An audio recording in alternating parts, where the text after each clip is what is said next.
my friends. Welcome to another episode of Badass Unscripted. Today's topic comes from a member of the Forge and the Badass Agile Listener Lounge, and that's Richard. And he asks, how can you start the year off with great momentum, and then how do you sustain that momentum? Well, that's a tough one. You know, if you listen to one of the episodes that I did on turning the page on another year, you realize that I'm not a big believer that there's anything about that December 31 to January 1st demarcation point that brings meaningful change. There's nothing about New Year's Day that really changes the current state or, jumpstarts or kicks us into a new level of momentum or energy. You can do that any day of the year. And certainly there's nothing different about the beginning of a new year that clears the path for new and meaningful progress. That's up to you, and that's up to the teams. However, there is something to be said for the flipping of the calendar. Just kind of feels like maybe we're shedding a skin, and we have an opportunity now to create a more interesting 2021 than we had in 2020. If nothing else, it's an opportunity to stop, pause for reflection, and maybe set some goals. But of course, we all know the myth and the trap of the New Year's resolution.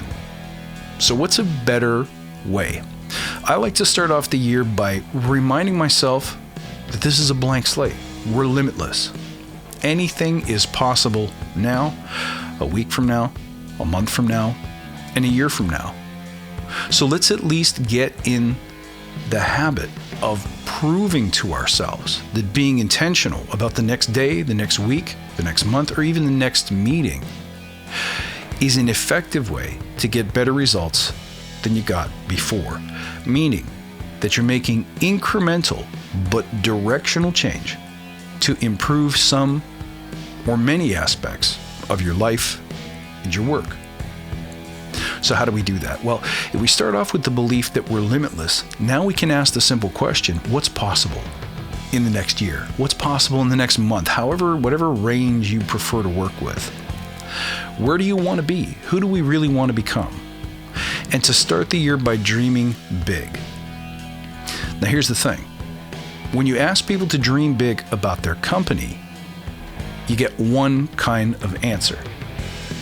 What could we be as a team in 12 months? What could we do to support the company's financial goals or performance goals? People don't get stoked about that. If you really want to stoke people up, use the one piece of advice I always give in the Forge. One piece of advice I always give on this show. Make it about them. When you make it about them, it's easy to create attraction and energy between yourself and members of the team. So here again, if you ask the team, who do we want to become in the next year, the next month, the next day? They're going to give you answers based on their work function, which they may not inherently be as passionate about. You got to get back to the individual and say, you, Stanley, you, Shirley, what are you excited about this year?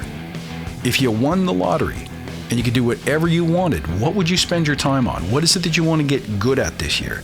What do you want to achieve this year? What are you really, really excited, like kid on Christmas Day excited about accomplishing? And then help them establish a plan to get there. Now that may seem really counterintuitive because at the end of the day, aren't we supposed to be getting people better at agility, better at teamwork, better at accomplishing client, customer, company goals? Yes.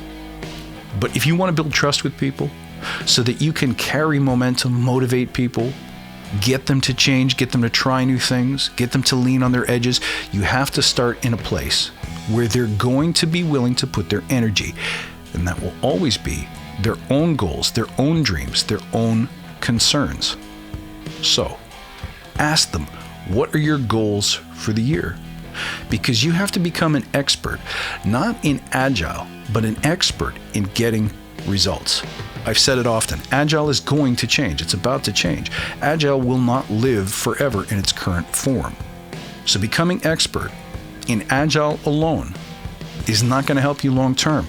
The secret is to get good at helping people get results. helping people do what Agile intends and preaches, which is prioritization, focus, breaking big things into small things, blah, blah, all the things that we talk about on the Badass Agile podcast. So really what we're here to do is to teach people proper Agile way by focusing on not the product, not the software, but on applying Agile principles to getting a result of any kind. And if you show them how to do that with their own personal stuff, they get more excited about the process of agility, doing it right, doing it well, and constantly getting better. And they're going to trust you more. They're going to come to you as a person who understands this process and knows how to manipulate and manage it to get whatever outcome you may desire. Now it's easier to bring those practices back into the team room so that it serves the team's objectives and the company's objectives. But it always starts with working with the individual person. Make it about them. And don't freak out when it seems counterintuitive, because they're going to want to say to you, well, I want to get really good at being a Scrum Master. That's probably not all of what they really want. Dig deeper, ask those probing questions that help people uncover their why, so that you can figure out how to help them get more of what they want and less of what they don't. Now, if their passion is the company and their financial results, great. If that's the honest answer, work with that. But sometimes, quite by accident, you'll find out that what they really want to do is become a world-class writer or invent a new kind of cereal. It doesn't matter what it is. Results are results, outcomes are outcomes. And the process to get them there is lying in wait for you within the Agile philosophy and its practices. And if you can get people excited about using it to change their own outcomes, you can probably get them excited about using it to change the team and company outcomes as well. I hope that helps you, Richard. Thank you very much for tuning in, guys. If you'd like to ask a question that I answer on air, why not jump onto the Badass Agile Listener Lounge on Facebook? Links are in the show notes below. I look forward to seeing you there. Thank you sincerely for being a listener. I love you because you're crazy, and I look forward to next time. Until then, stay badass.